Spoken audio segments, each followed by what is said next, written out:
देखो, संसार के प्रति जो आपका प्रेम है, स्नेह है, ध्यान से सुनना, वो आपको भीतर से दुर्बल बनाएगा। प्रभु के प्रति जो आपका प्रेम है वो आपको भीतर से सबल कर देगा, निर्भय कर देगा।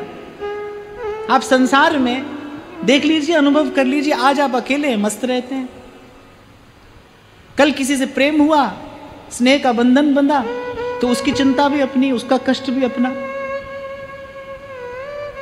आज आप अकेले हैं तो आप मस्त हैं, आनंद में, मौज में रहते हैं। और इस संसार में रहते हैं भाई, थोड़ा थोड़ा अनुभव तो हमको भी होता ही है कि प्रेम और स्नेह के नाम पर यहाँ जीव केवल कष्ट पाता है, केवल कष्ट पाता है, दुख भोगता है, ताप मिलता है। सबसे पहले जो उत्पात करता है मन ही तो करता है ना।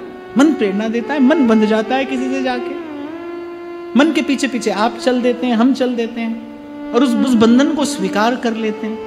संसार को चाहने का परिणाम क्या है? दुख है। क्यों? क्योंकि वो चाहत, वो इच्छा एक पक्षीय है। आप जिसे चाहते हैं वो आपको नहीं चाहता। और संसार में तो प्राय करके ही देखने को मिलता है, लगभग यही देखने को मिलता है। महाराज भर्तृहरि के 2 शतक उपलब्ध हैं, एक श्रृंगार शतक और एक वैराग्य शतक। श्रृंगार शतक में उन्होंने जितना एक मनुष्य भोग विलास का चिंतन कर सकता है उन्होंने किया। फिर तत्काल वैराग्य शतक है, और वैराग्य शतक में ऐसा उत्कट त्याग और वैराग्य महाराज भर्तृहरि वर्णन करते हैं। उनके जीवन में घटना घटी। अपनी रानी से बहुत प्रेम करते थे, बड़ी रूपवती वो रानी, बड़ी रूपवती वो रानी।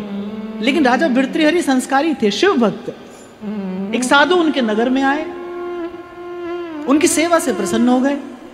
महाराज भर्तृहरि को एक सिद्ध फल दिया कि फल खाकर आप कभी बूढ़े नहीं होंगे।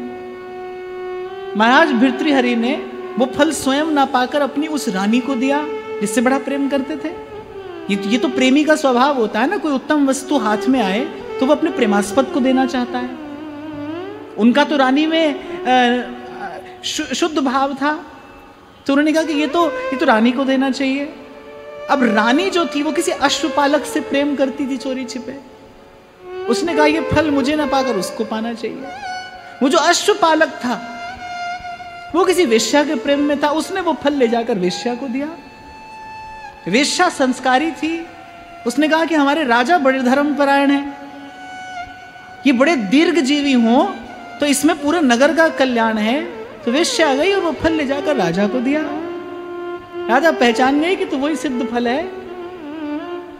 और कहते हैं जब राजा भर्तृहरि को वास्तविकता का ज्ञान हुआ, जब बोध हुआ, कहते उसी क्षण अपना राजपाट त्यागा और फिर अनन्य शिव भक्ति के उस परम पद पर जाकर आरूढ़ हुए। तो ये संसार का सत्य है भाई। आप जिससे प्रेम करेंगे वो किसी और से करेगा, वो किसी और से करेगा। फिर ये कवि लोग, शायर लोग जितनी कविता गाना गाते रहते हैं वो सब उनका रोना धोना ही है। और संसार में प्रेम का परिणाम रोना धोना है। इसलिए कुछ भी करिए पर हित तो कीजिए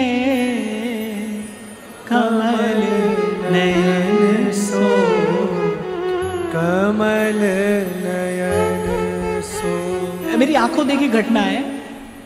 एक माता रोज पूजा करने बैठती थी, छोटा सा बालक था, गुटरुअन चलता था।